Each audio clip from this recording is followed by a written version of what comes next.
Hello friends, कैसे हो आप सब। तो आज हम बीपीसीएस 185 के कुछ इंपॉर्टेंट क्वेश्चंस करने वाले हैं। थंबनेल में आपने सब कुछ देख ही लिया है। हम टॉपिक बात करते हैं। टाइम वेस्ट नहीं करना है हमें बिल्कुल भी, क्योंकि एग्जाम करीब आ रहे हैं और मुझे और भी वीडियोस बनानी होती है।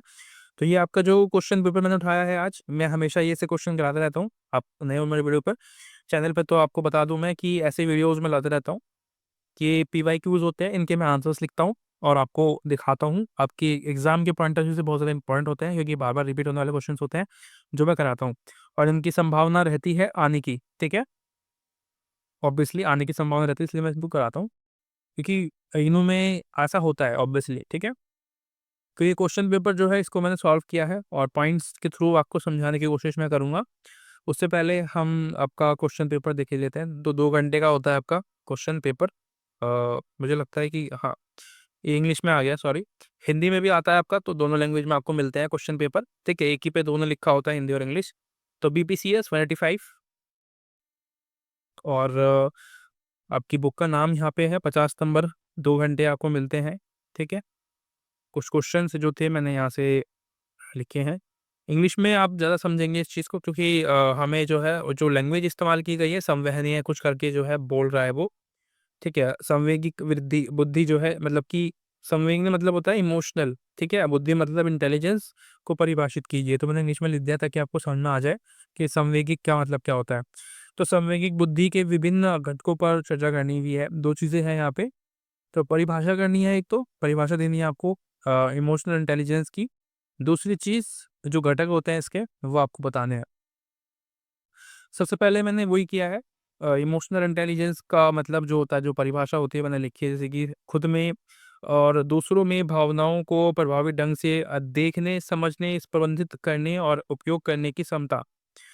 ठीक है, मतलब खुद में और दूसरों में। देखो, इंटेलिजेंस मतलब क्या होता है कि हम भावना को देख पाते हैं दूसरों में, कि सामने वाले की क्या सोच है। मतलब कुछ लोग जो बहुत ही चालाक किस्म के होते हैं, जो कि समझदार बोल सकते हैं, चालाक बोल जो भी बोल दो, वो सामने देख के बता देते हैं बंदे को कि उसका दिमाग में क्या चल रहा है। मतलब वो इमोशंस को देख के, उसके बॉडी रिएक्शंस को, उसकी जो प्रतिक्रियाएँ हैं, जो रिएक्शंस हैं, उसको देख के वो समझ पाते हैं कि सामने वाला के दिमाग में क्या चल रहा है, सच बोल रहा है, झूठ बोल रहा है। इसको बोलते हैं इमोशनल इंटेलिजेंस। ठीक है?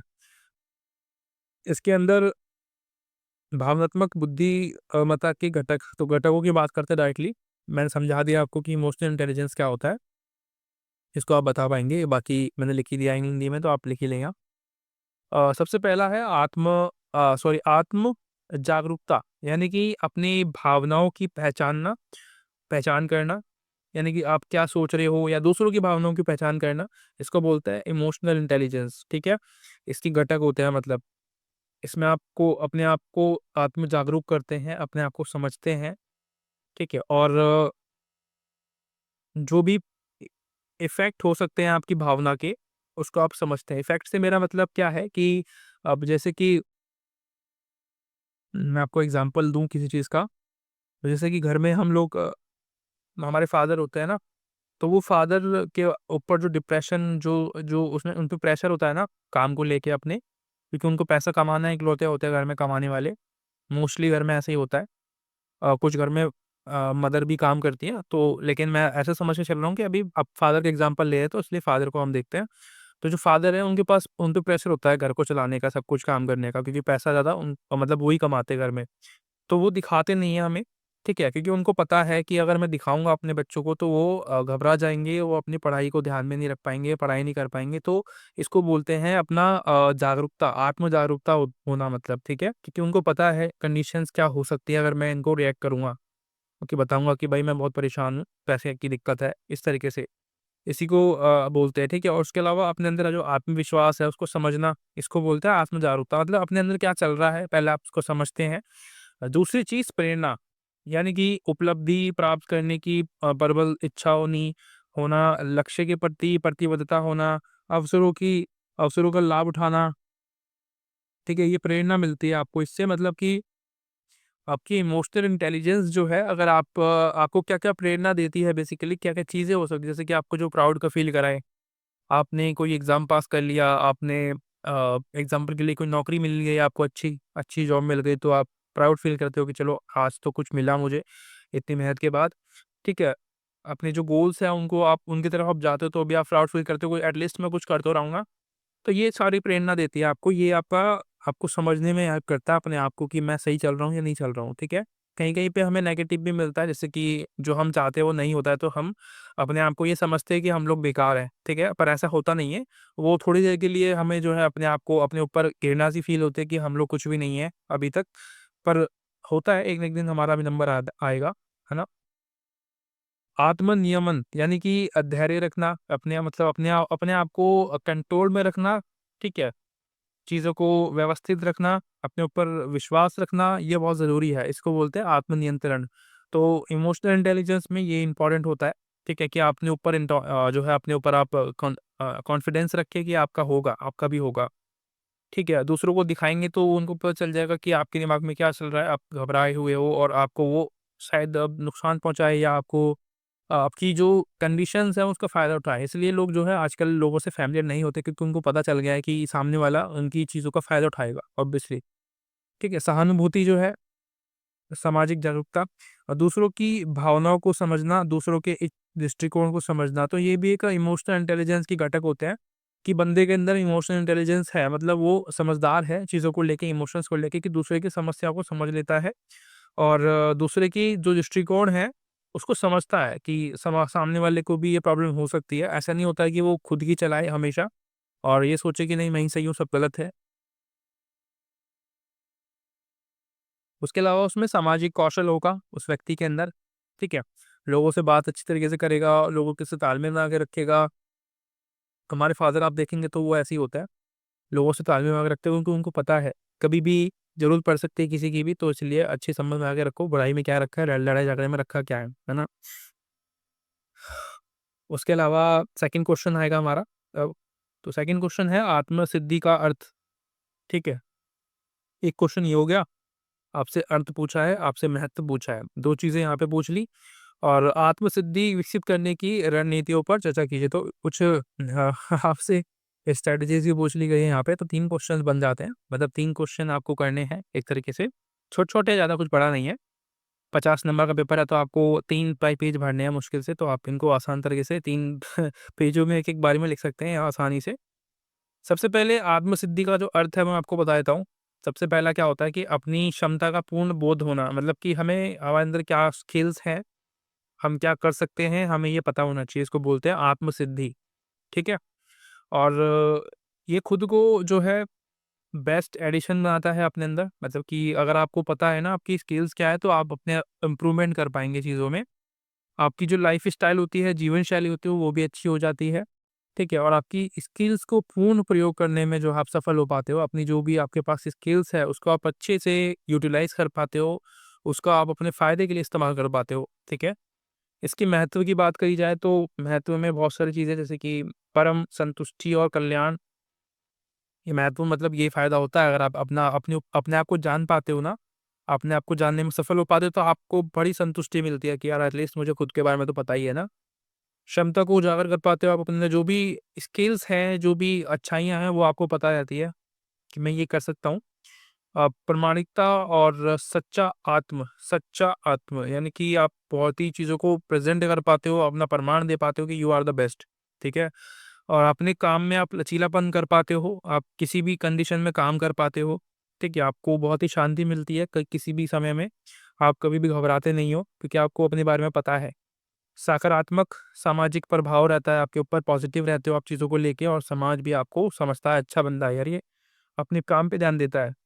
ठीक है, विकास करने की रणनीति की बात करें तो मतलब जो स्ट्रैटेजीज़ है इसको कैसे हम विकसित कर सकते हैं, तो निम्न स्तर की आवश्यकताओं की पूर्ति करना, यानी कि शारीरिक सुरक्षा, अपनाना, प्रेम, ये सब चीज़ें, मतलब कहने का मतलब ये है कि अगर आपको सब कुछ मिला हुआ है, आपको प्रेम मिल रहा है अपने घरवालों से, अपनी वाइफ़ से, अपने हस्बैंड से, आपको शारीरिक संतुष्टि मिल रही है, ठीक है? आपको सेफ्टी मिल रही है, आपको आप चीज़ों को लेके सही हो सब जगह से, तो ये आपको एक सबसे मेन चीज़ तो यही होती है, अपने अंदर जो सेल्फ कॉन्फिडेंस पैदा करने का जो सबसे पहला नियम है, वो यही है कि आपको आप घर से संतुष्ट होने चाहिए, ठीक है? तभी आपको अपने बारे में भी पता चलेगा ऑब्वियसली। विकास और सीखने को अपनाएँ। अपने आप को आपको लर्न करना है हमेशा, चीज़ों को सीखते रहना है हमेशा। ये नहीं सोचना कि मैं ये सीखूँगा तो मुझे क्या फ़ायदा होगा, क्या नुकसान होगा, आपको सीखना है, ठीक है? वो कभी भी आपको काम में आ सकता है, ठीक है? इसलिए एजुकेट योरसेल्फ। असफलता से सीखना है आपको, यानी कि जो फेलियर्स होते हैं उनसे आपको सीखना है। आत्म जागरूकता आपको अंदर लानी है आपको, ठीक है? और अनुभवों को आपको विकसित करना है। आपको एक्सपीरियंस जो होगा उससे आप सीखेंगे ऑब्वियसली, तो आपको एक्सपीरियंस इज़ रहना लाइफ़ से। प्रामाणिक रूप से जिए आपको, मतलब कि आपको जो भी आपका जीवन होगा वो तथ्य के आधार पे होना चाहिए, ठीक है? ऐसा ना हो कि ऐसे ही मतलब चल रहा है बिना तथ्य के, आप बस सोच रहे हो कि ये हो गया, वो हो जाएगा। ठीक है, मतलब कुछ लोग ऐसे होते हैं कि वो बहुत ज़्यादा बिलीव करते हैं कुछ शक्तियों पे, तो वो लोग उन्हीं पे चलते हैं कि ये लोग कर देंगे तो मैं पास हो जाऊँगा, भगवान ये करेगा तो मैं वो हो जाऊँगा। बिना पढ़े मतलब वो सोचते हैं कि मैं पास हो जाऊँ या हो जाऊँ। जो भी है तो वो लोग जो हैं बिना तथ्य वाले होते हैं, उनके पास कोई फैक्ट नहीं है। देखो भगवान अंतिम चॉइस है, ठीक है? उससे पहले आप अपनी मेहनत करो, वो बाद में आएगा आपका, ठीक है? आपके अच्छा-बुरा आपके सामने बाद में आता है, जब आप पूरा काम अपना कर लेते हो। उसके अलावा इमोशंस के स्वरूप और विशेषताओं की व्याख्या कीजिए। मैंने आपको बताया संवेगों के जो स्वरूप होते हैं, कितने टाइप्स होते हैं, उसकी जो विशेषताएँ होती हैं, 2 चीज़ें पूछी हैं, ठीक है? और साथ-साथ में उसके कार्य जो होते हैं, वो पूछा है। तो 3 क्वेश्चन यहाँ पे भी हो गए, ठीक है? तो संवेदना की प्रकृति की बात करें तो सबसे पहला है व्यक्तिपरक अनुभव, यानी कि खुशी, उदासी, गुस्से की स भावना। तो ये प्रकृति है, उसका नेचर है। तो इमोशंस में आपको बहुत सारे तरीके मिल सकते हैं। आप खुश भी हो सकते हो, आप नाराज़ भी हो सकते हो, आपको अ मतलब आप उदास भी हो सकते हो, आप डिप्रेशन भी हो सकते हो, तो बहुत सारे मूड्स हो सकते हैं बंदे के इमोशंस के मामले में। व्यावहारिक प्रतिक्रिया में क्या आएगा कि चेहरे के भाव आपको देखने को मिलेंगे, मतलब इमोशंस में तो सब कुछ आएगा ना, मतलब आपकी फेशियल इंप्रेशंस कैसे होंगे, आपकी बॉडी लैंग्वेज, आपका जो टोन है वो कैसा होगा। आपका टोन बताएगा कि आपके इमोशंस में क्या चल रहा है, आपके दिमाग में क्या चल रहा है। अगर आपका टोन बहुत ही लड़ाई वाला है, झगड़े वाला है, तो आप गुस्से में हो इसका मतलब, ठीक है? और आप किसी से बात करने में इंटरेस्टेड नहीं हो, तो आप थोड़े नाराज़ हो, डिप्रेशन में हो, शायद ये हो सकता है। तो ये व्यावहारिक प्रतिक्रिया होती है, जो कि नॉर्मल आप देख के बोल सकते हो कि भाई ये बंदा नाराज़ है, गुस्से में है, इस तरीके से, है ना? ये दिखावटी होता है, मतलब वो दिखता है। शारीरिक उत्तेजना, यानी कि आपकी बॉडी में कुछ-कुछ प्रॉब्लम होगी, जैसे कि ब्लड प्रेशर हाई हो गया, लो हो गया, है ना? आपका जो हृदय है, उसकी गति तेज़ हो सकती है, मंदी हो सकती है, पसीना आ सकता है आपको, साँस लेने में बदलाव होगा, तेज़ लेंगे, मंदी लेंगे, तो वो सब जो है आपकी शारीरिक उत्तेजना को जो है प्रभावित करता है। ये प्रकृति बता रहा हूँ मैं अभी आपको। संज्ञानात्मक मूल्यांकन, यानी कि किसी स्थिति के बारे में विचार, व्याख्याएँ करना। आप कहने लगेंगे कि देखो ऐसा वहाँ पे हुआ था, वो हुआ था, ऐसा हुआ था। तो मतलब आपके साथ कोई इंसिडेंट हुआ होगा ऑब्वियसली, तो उसको आप बता रहे हैं कि भाई ऐसा-ऐसा हुआ मेरे साथ, ठीक है?